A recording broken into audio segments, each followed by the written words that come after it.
look a little bit strange. And that is because we're doing a makeup tutorial. We are going to do my take on a gothic clown eye look. I'm going to start with putting up my bangs.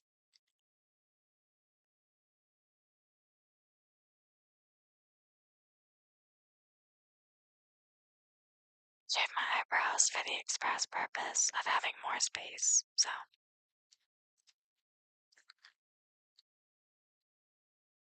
I'm going to start with my eyeshadow palette.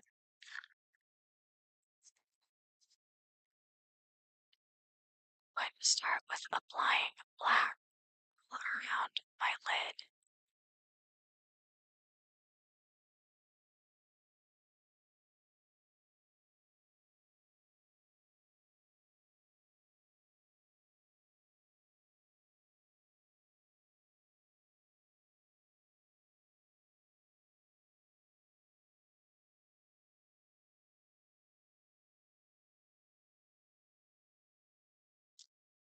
I don't have eyebrows, but I'm going just underneath where my eyebrow would be.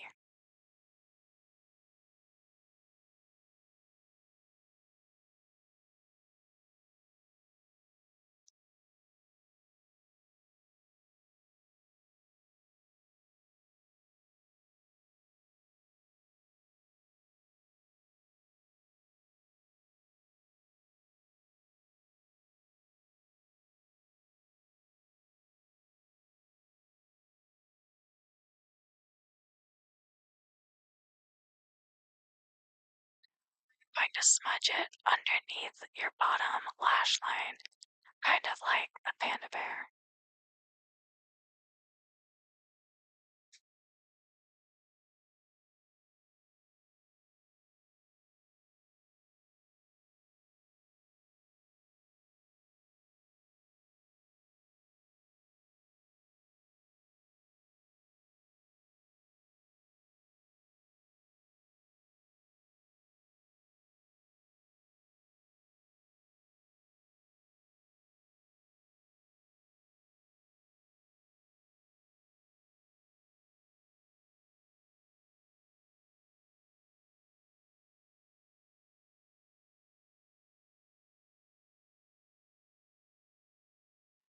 Face.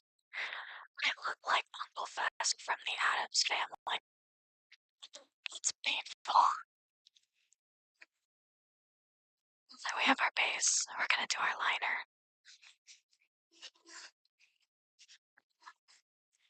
I am using these iMethod pens.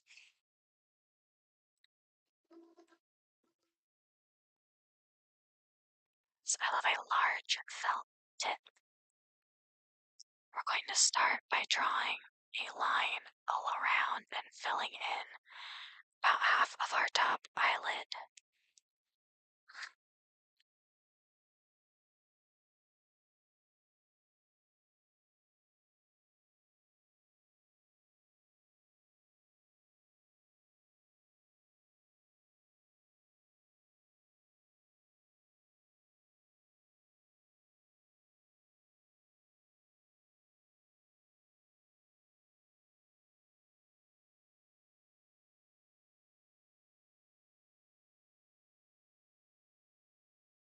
For one eye, we're going to make two large lines going down from both corners.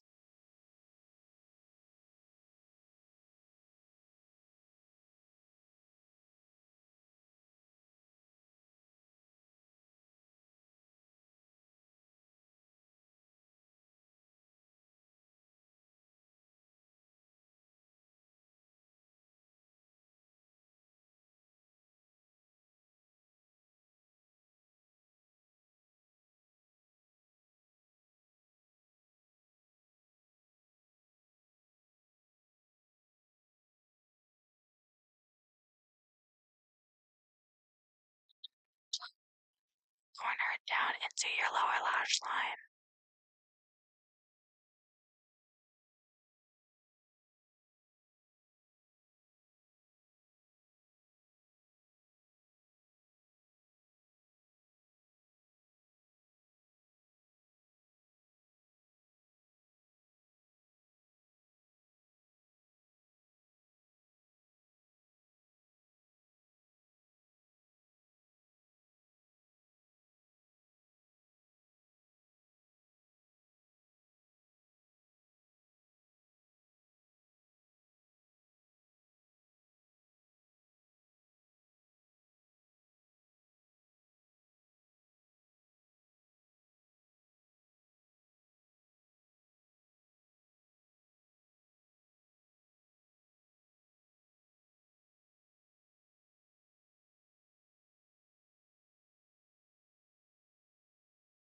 lose my mind trying to make this even.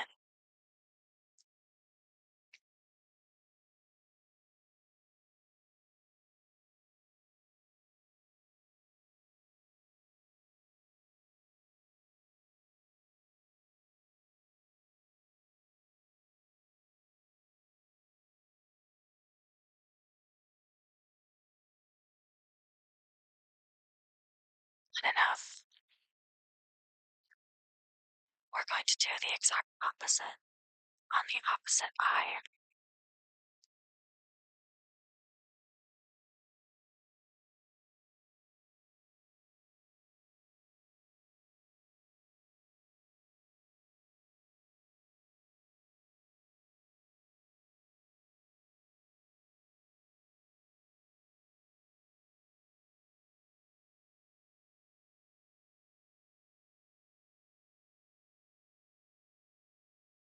I love a super spiked up wing, so I go about where the tail of where my eyebrow would be.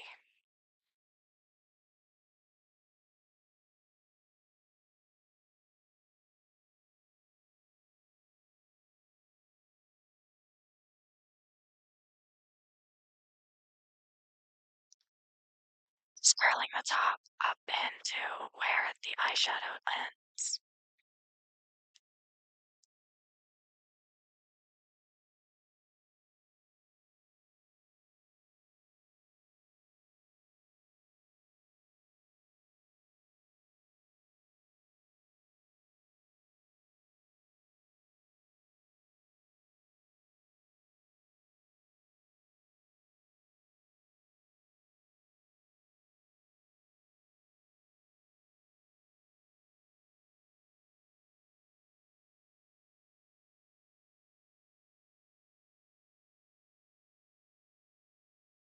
This part is going to be slightly difficult doing it up the bridge of your nose, but just slowly elongate it until it looks right.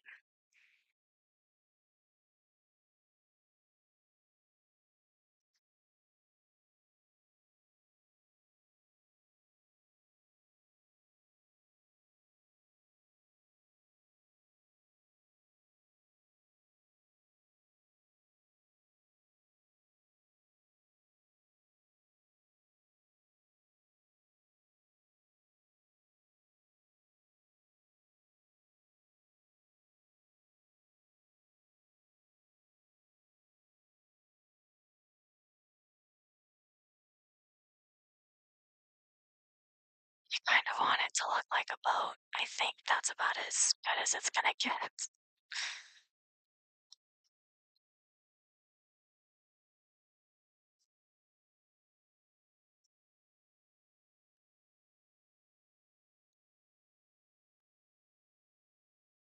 Now we're going to draw two lines going down from both eyes.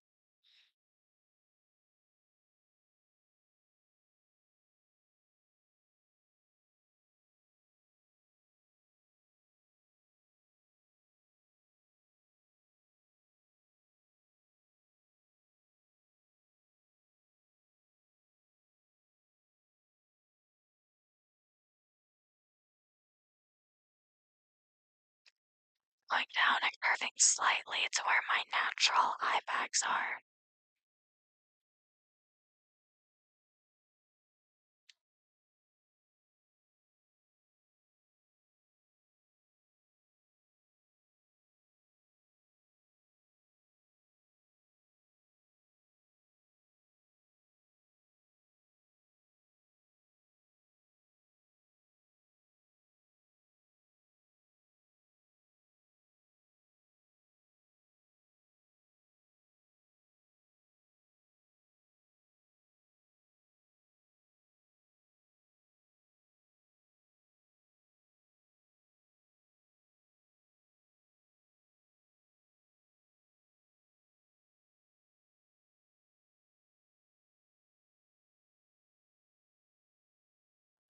So when one would add a red nose, but I clearly don't have a nose. So now we're going to add the eyebrows.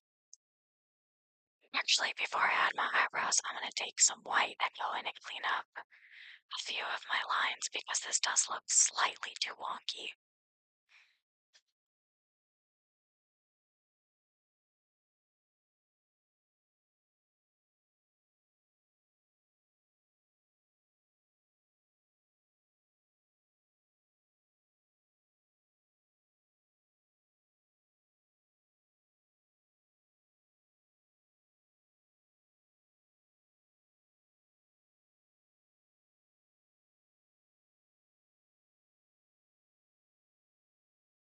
Okay, that's better. Now for the eyebrows.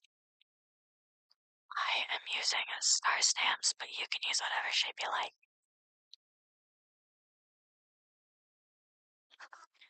Going to do our eyebrows in 3 shapes going up.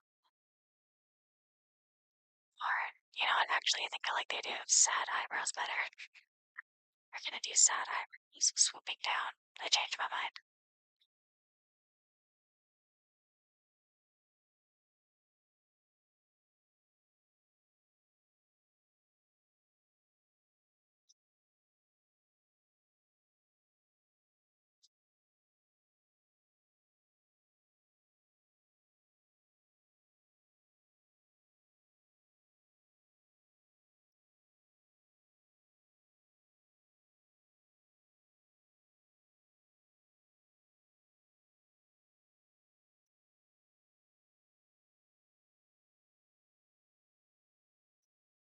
So you can see I'm starting just above where my eyebrow normally would be, swooping down and following the natural shape.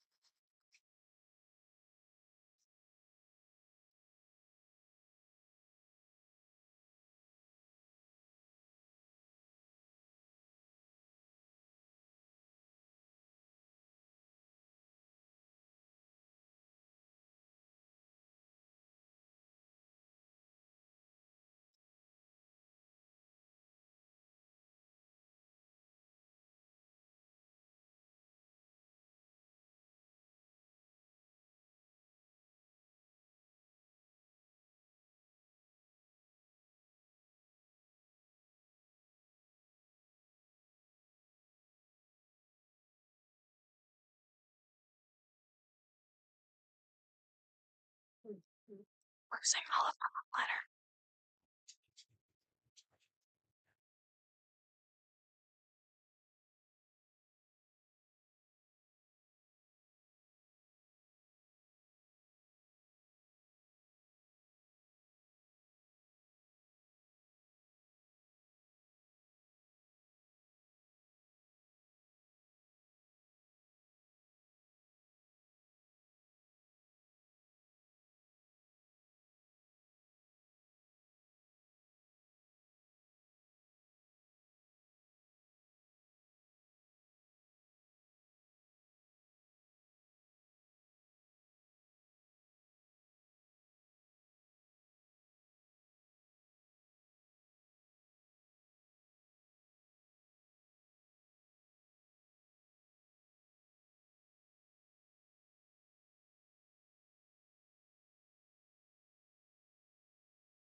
Think I want to add like some more stars just at random.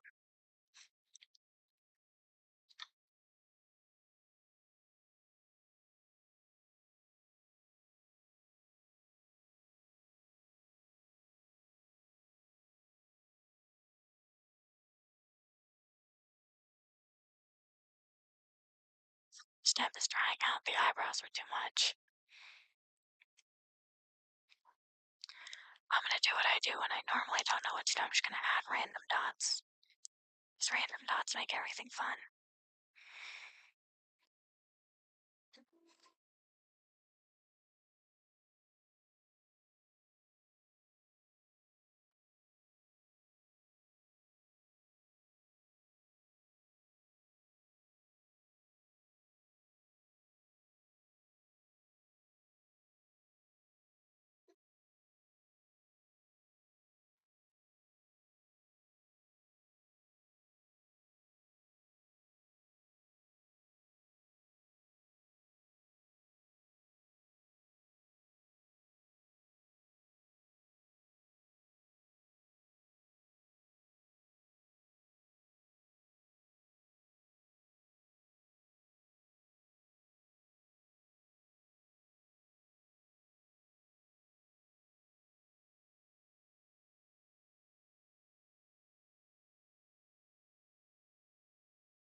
Kinda cute.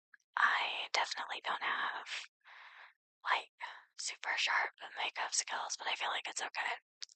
I'll probably come back and redo this when I have expanded in experience. But I think it's cute for right now.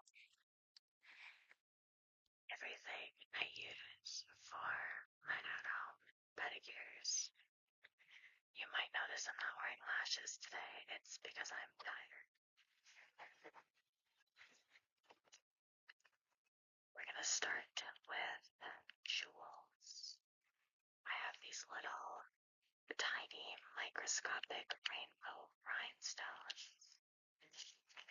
I have clear, dark blue, bright pink, light green, dark purple, black, light pink, orange, dark green, light purple, red, and light blue. Next, I have these like clear gems and these little white pearl buttons. Just in a bunch of like varying sizes. Yes. I have these little rhinestones in like a bunch of shapes. It's in the colors I mentioned previously, but there's stars, flowers, teardrops, little squares, little butterflies, little crescents, and just all the little shapes. These white, pink, pearl, like flowers.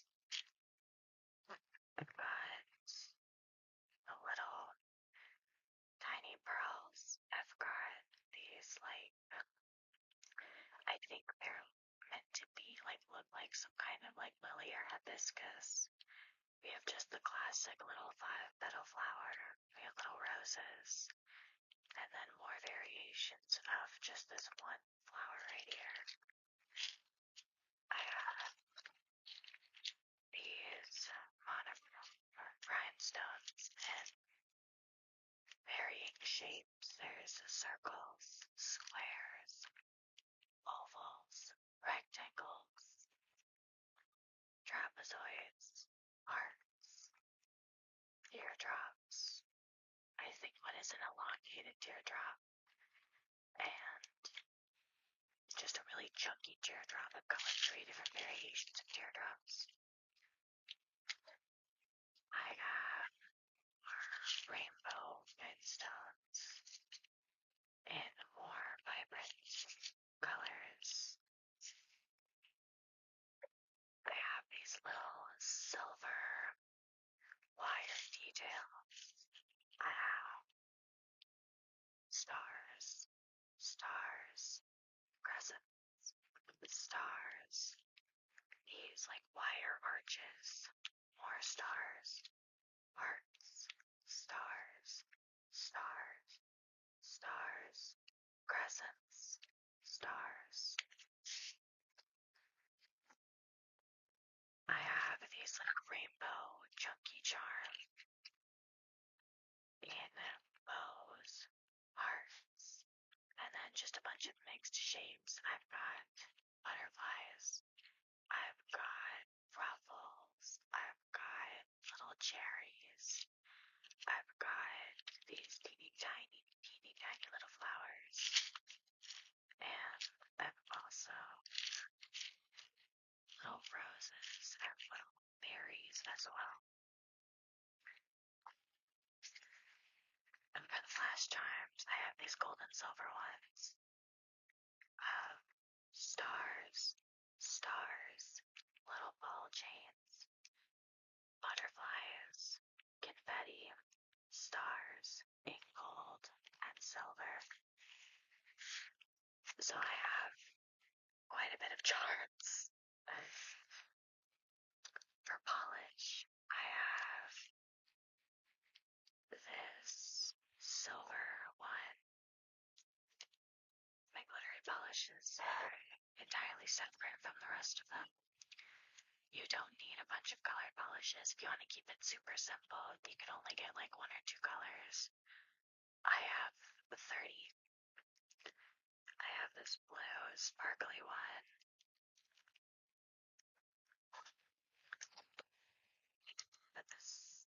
can get it to open this little black sparkly one, which I like. You can't see the sparkles very much. I'll have to insert a clip of that a little bit later. I have base coat, that's important. And then I have top coat, which is also important. I do own a nail drill, but really all you're gonna need is a nail file. And like set aside 30 minutes to an hour. They have these little black and silver bat charms. The nail extension gel. This is how I get them to. This is how I get the nail tips to stick to my toes. I'm considering showing that. If I do, I'll insert the clips a little bit later because showing your feet on the internet is a little bit controversial. But I have little nail clippers to just cut down extra quick. And then for the nail tips, that's the nail tips for my toes. I have these little like half rectangle ones.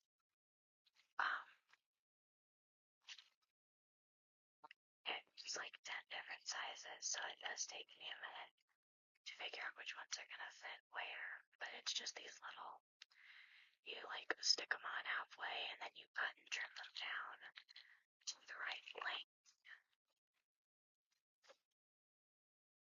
This is the rest of my polish colors. I'm gonna show you them.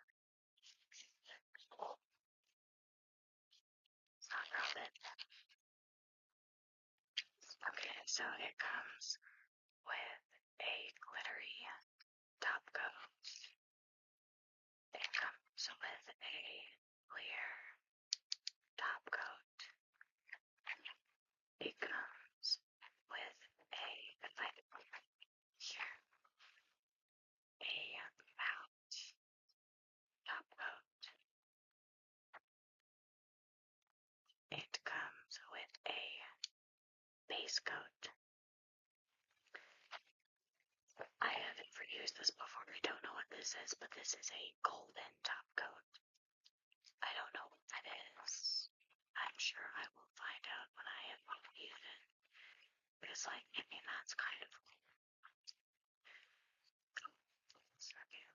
I'm so close to dropping all of these. This is a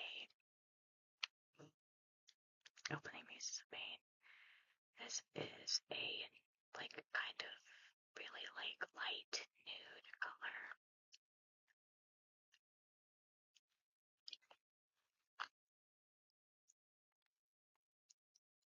This is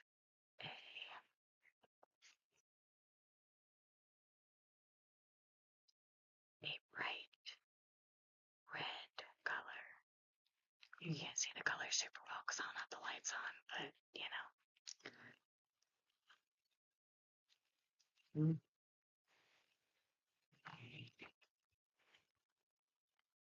That's fine. This is a nice deep blue color. This is a berry pink color.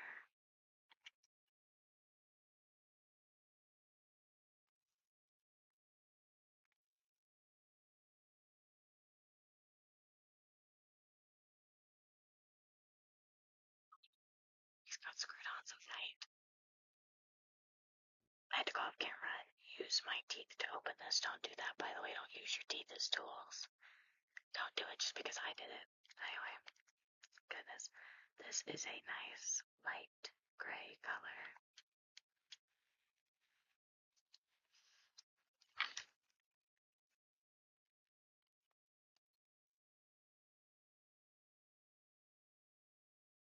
This is a nice medium tone purple.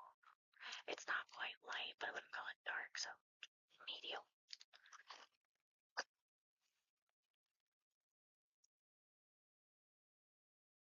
This is a nice bright orange color.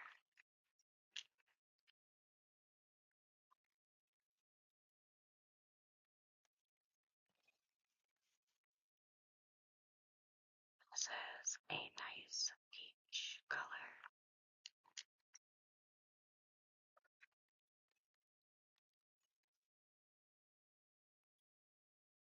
This is a nice wine color.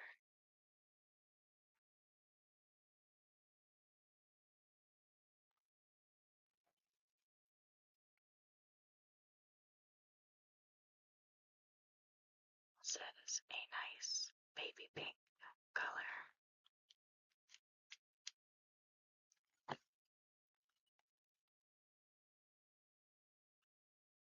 This is a nice darker purple color.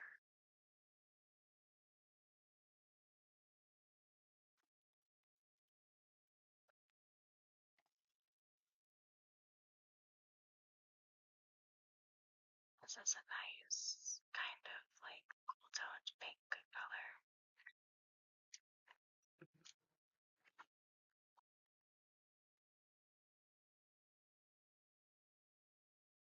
This is a very dark purple color.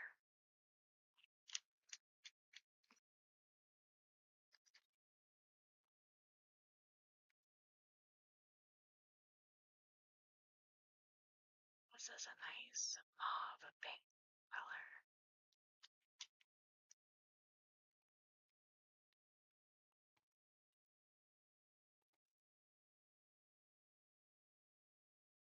This is a black. That's it.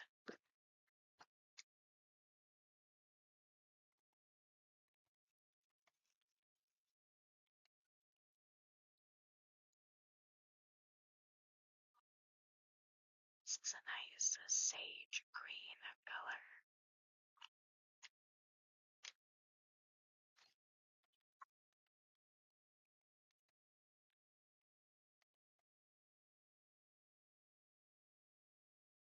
This is I kind of want to say like an orangey pink color. This could be very off again. I don't have the lights on. I could be seeing everything wrong.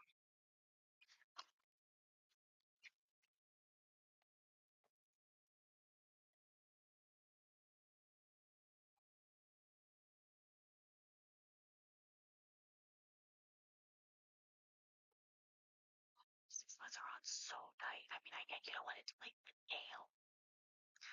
This is nice dark red color.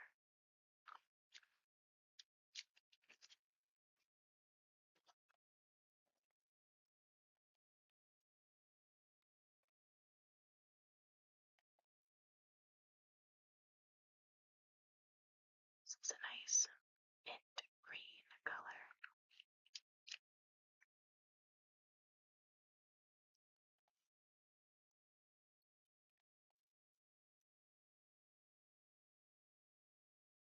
This is a nice white. That's it.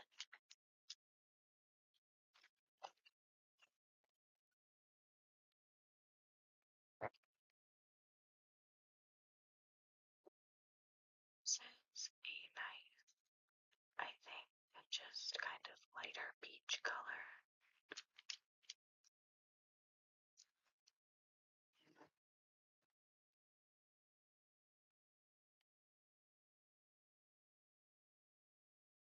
This is a nice muted purple.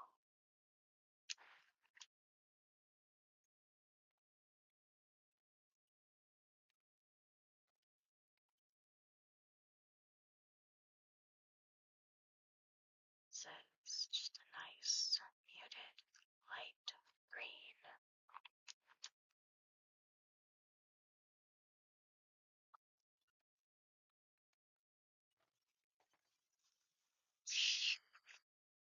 Not me dropping everything. Goodness. This is a nice royal blue.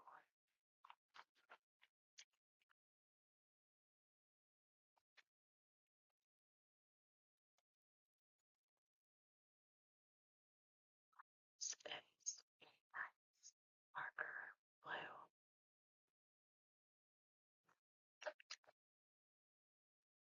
this is my UV lamp. I went ahead and got the good one just because I know that I'm going to be washing it, wiping it down regularly, and using it for resin projects as well. But any semi-good working UV lamp will be fine as long if you're using UV polish. If you're using UV dry gel polish, which is what I use, get yourself a good UV lamp. So exactly how do I use all of this supplies? Well, with nails, I start by taking a nail file. I own a nail drill, but nail file works just the same. You're going to buff and sand down. You're going to, buff and file your nails completely on all sides where the nail is going to be attached. You're going to take some rubbing alcohol or some like isopropyl alcohol to work as a dehydrator. You want to dehydrate the nail a little bit on a cotton ball is fine for dehydrating the nail because not everyone owns a nail dehydrator. I didn't even know that was a thing until I started buying my own nail supplies to do my own pedicures.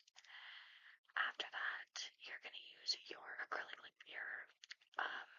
powder and acrylic liquid, or for me, I use nail extension gel, and I apply that to the nail, and then I attach after measuring the nail tip. I attach it and I let it cure in the UV lamp.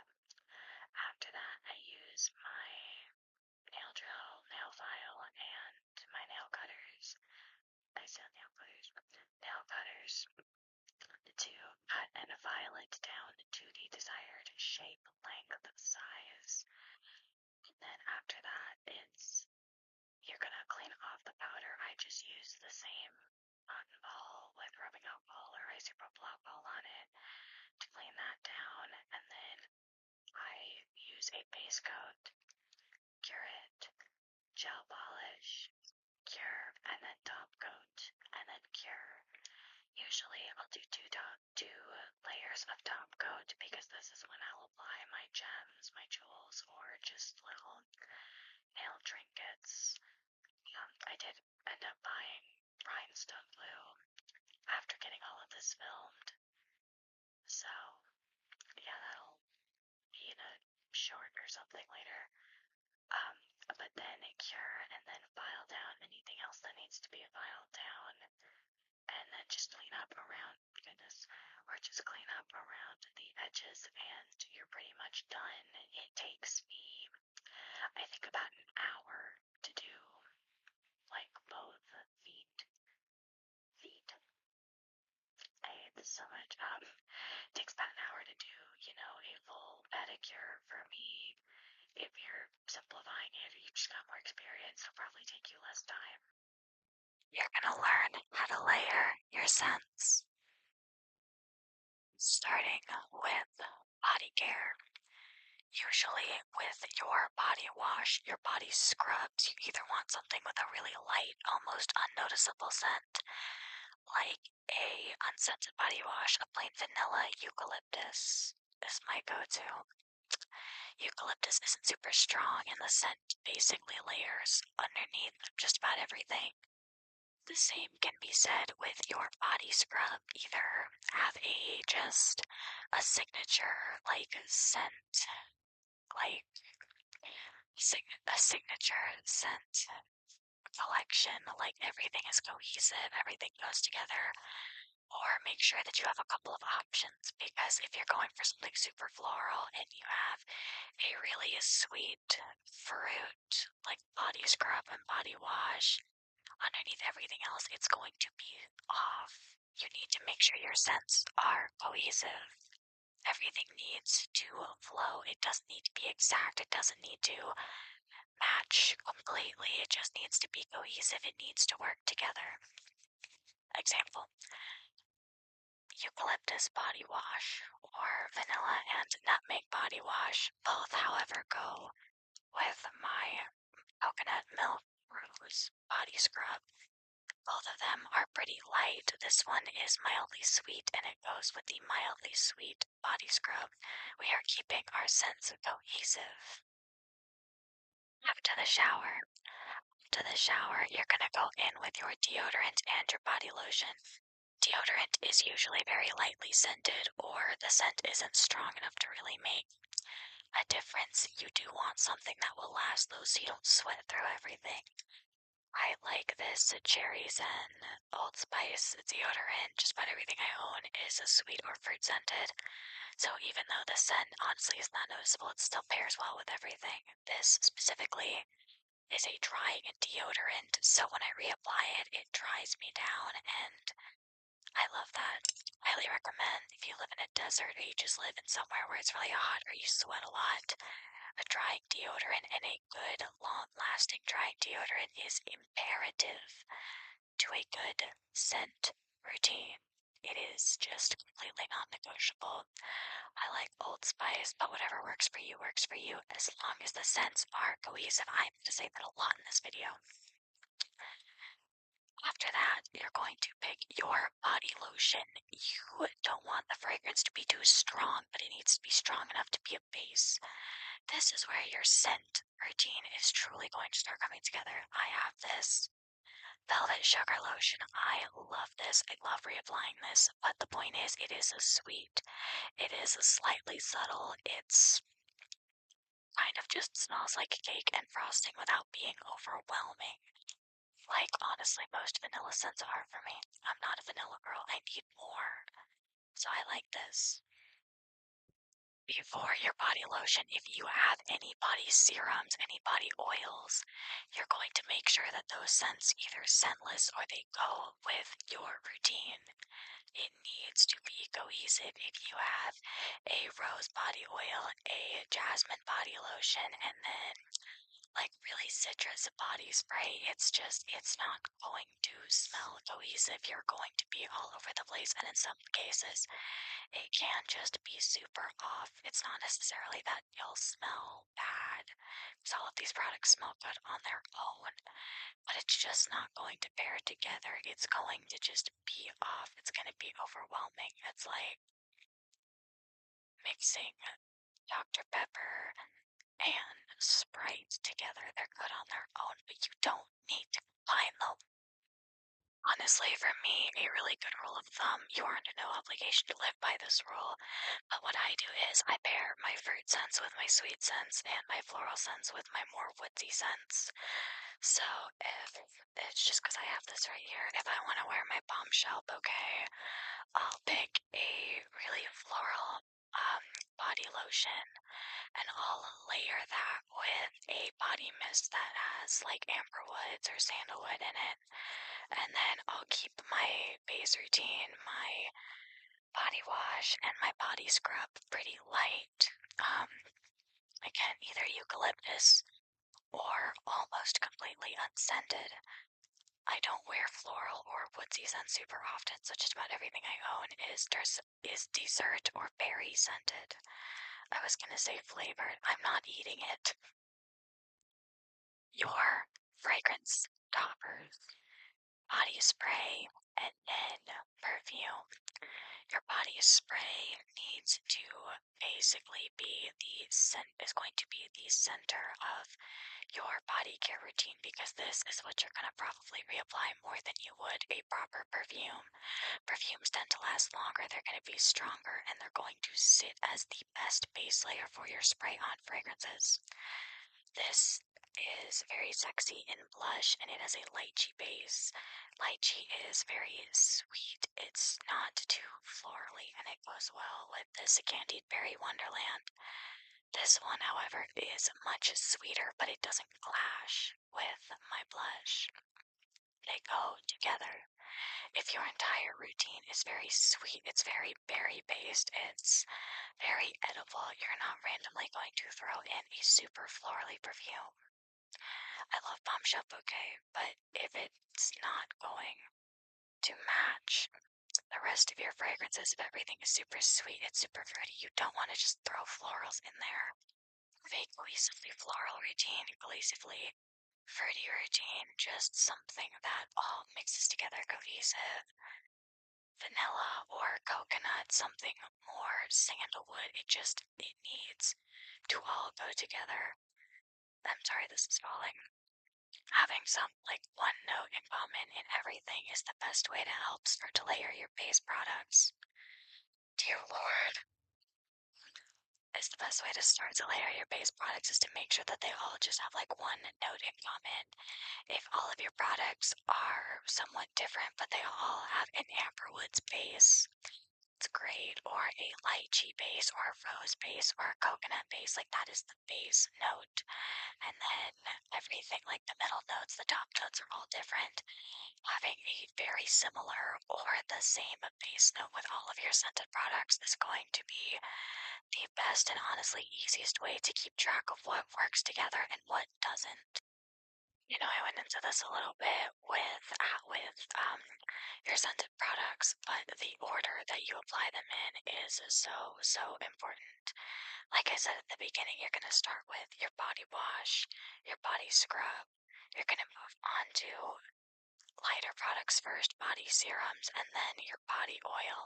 After that, you're gonna lock it in with your body lotion or moisturizer of choice. This thing keeps falling. And then you're going to apply your deodorant.